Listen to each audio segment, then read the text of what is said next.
J'aimerais vous partager un enseignement sur la fête de Sukkot que j'ai entendu du Rav Yeshua Pinto.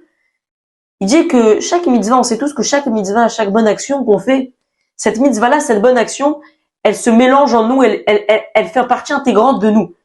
Il raconte une histoire à ce propos.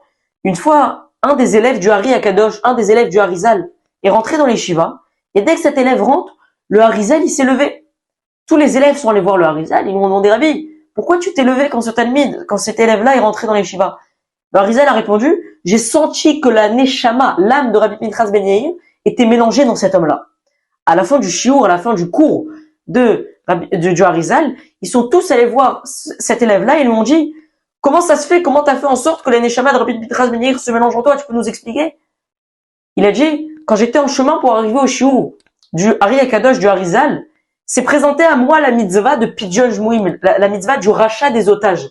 J'ai fait cette mitzvah-là, j'ai accompli cette mitzvah-là.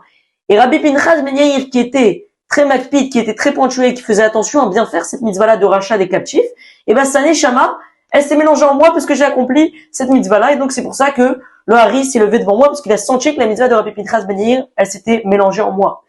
Et Rav Yeshua Pinto, il dit que c'est la même chose pendant la fête de Sukkot.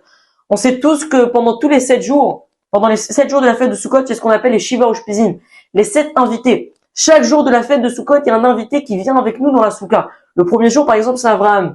Et il dit que si chaque jour, on fait les actions que faisait cet Ushpiz-là, on fait les actions que faisait cet invité-là, on étudie les enseignements de cet invité-là, et ben on pourra atteindre des niveaux très élevés. Par exemple, si le premier jour c'est Abraham, si le premier jour Abraham c'était le chesed, c'était l'Arnasadochim, il recevait les gens.